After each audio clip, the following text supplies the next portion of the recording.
Professor Lee's Monday class began at 9 in the morning. At 8:58, 30 student names appeared in the online meeting room. Only 7 cameras were on.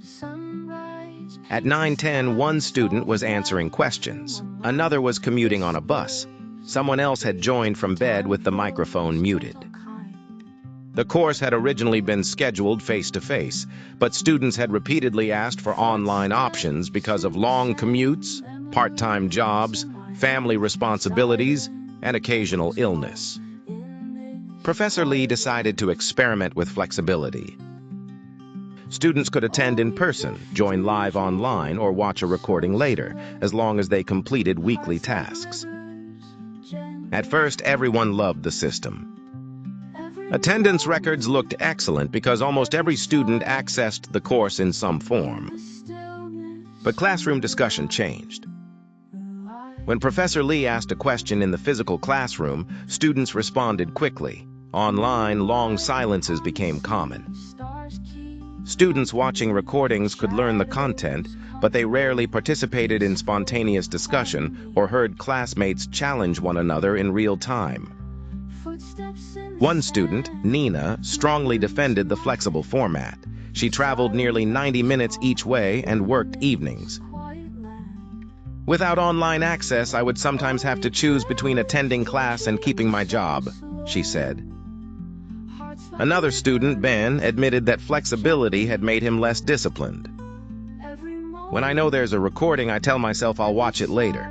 Then later becomes Sunday night, and sometimes I just read the slides." Professor Lee compared assignment scores. They were not dramatically different across attendance modes. But when students completed an oral discussion assessment, those who regularly participated live seemed more comfortable responding spontaneously. That raised a difficult question. If students could pass the written work, did it matter how they attended? The university wanted more flexible courses because online options improved accessibility and allowed classrooms to serve more students. Some faculty worried that convenience was gradually changing education into content delivery. "A university course isn't only information," one professor argued. "It's interaction, disagreement, questions, and learning how to think with other people." Students responded that mandatory physical attendance did not guarantee engagement either. A student sitting silently in the back row could be just as absent mentally as someone watching online. The department proposed a new policy. Lectures could be flexible, but discussion sessions, presentations, and collaborative tasks would require live participation either online or in person. Students liked the compromise until they began arguing about what counted as a legitimate reason to miss the live sessions. Should work count? Family care? Transportation problems? Anxiety about speaking?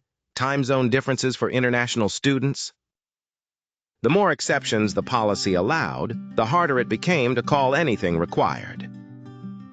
Professor Lee eventually asked the class a simpler question. What do you believe you are paying for? The information, the interaction, the credential, or the whole learning experience? No one answered immediately. Technology had made it possible for students to learn almost anywhere and at almost any time. But if a class becomes so flexible that students rarely learn together, is it still giving them everything a class is supposed to provide?